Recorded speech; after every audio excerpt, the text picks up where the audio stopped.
নমস্কার বন্ধুরা, স্বাগত জানাই আপনাদেরকে আমাদের এই চ্যানেলে।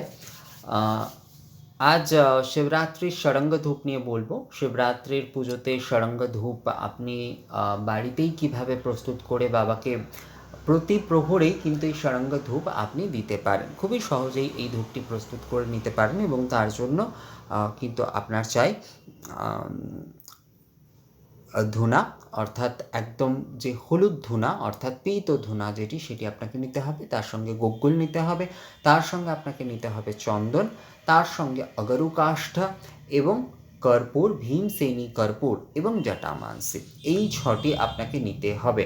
অনেকেই অগরু কিন্তু ওই যেটা অয়েল সেটা ব্যবহার করে থাকেন, কিন্তু অগরু অয়েল কিন্তু ব্যবহার করা যাবে না ধূপের ক্ষেত্রে। অগরু কাষ্ঠই ব্যবহার করতে হবে।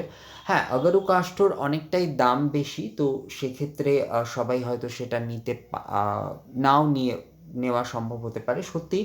আর অগরু কাষ্ঠ সবসময় পাওয়াও যায় না, কিন্তু একটু যদি আগে থেকে বলে রাখা যায় তবে পাওয়াটা সম্ভব হয়।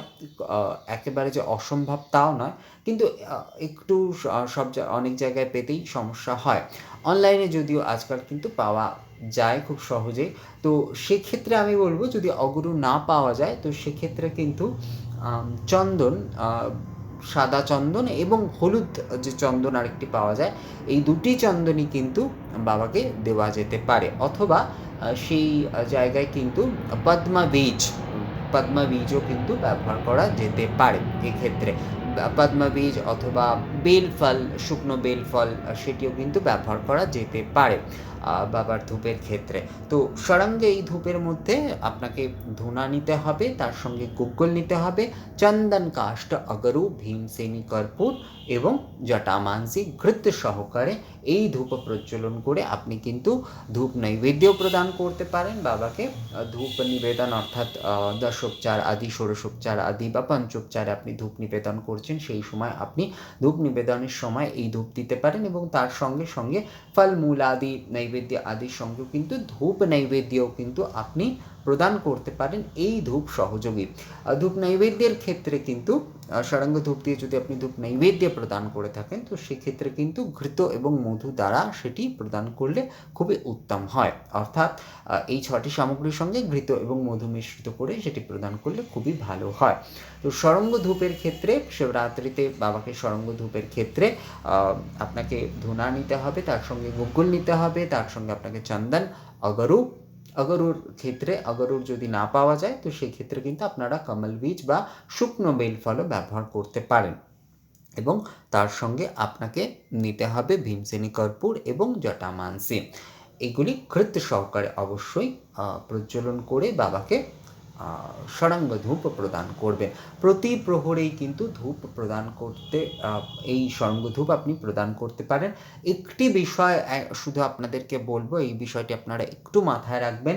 প্রতি প্রহরে যখনই আপনারা পুজো করছেন, ধূপ পাত্র আদি অনেকেই কিন্তু ধুয়ে ব্যবহার করে না, অর্থাৎ ধুনুচি ধূপ পাত্র তারা কিন্তু ধুয়ে আর ব্যবহার করে না। একই ধূপ পাত্রের মধ্যে বারবার প্রজ্বলন করে, এটি কিন্তু ঠিক নয়। কারণ এটি কিন্তু নৈবেদ্যই প্রদান করছি, আমরা যা করছি এটি সূক্ষ্ম নৈবেদ্য। আপনি ধূপ নৈবেদ্য যদি আলাদা করে নাও দিচ্ছেন, আপনি যে ধূপও দিচ্ছেন, অর্থাৎ উপাচার বিধিতে যে আমরা এই ষড়ঙ্গ ধূপ ধনুচির মাধ্যমে প্রদান করছি বা আরতিও করছি, এটি কিন্তু আমরা সূক্ষ্মভাবেই একটি ভোগ প্রদান করছি বাবাকে, কিন্তু আমরা সূক্ষ্ম ভোগ প্রদান করছি। তো এক্ষেত্রে কিন্তু অবশ্যই প্রতিবারই কিন্তু আপনার যদি একাধিক ধনুচি আদি থাকে তাহলে তো কোনো সমস্যা নেই। যদি একটি থাকে তো সেক্ষেত্রে আপনাদের কিন্তু উচিত সেটিকে ধুয়ে হালকা করে মেজে সেটিকে কিন্তু প্রতিবার ব্যবহার করা। এই বিষয়টি কিন্তু আপনারা সকলেই খেয়াল রাখবেন। তো ষড়ঙ্গ ধূপ আপনারা শিবরাত্রিতে বাবাকে করুন। ধুনা, গুগ্গুল, চন্দন, অগরু, ভীমসেনী কর্পূর, জটামাংসী এবং ঘৃত সহযোগে এই ষড়ঙ্গ ধূপ আপনারা বাবাকে শিবরাত্রিতে প্রদান করুন। তো এই ভিডিওটি আপনাদের কেমন লাগলো আমাকে কমেন্ট করে জানাবেন। পরবর্তী আরেকটি ভিডিওতে আপনাদের সঙ্গে আবারও কথা হবে। ততক্ষণের জন্য নমস্কার।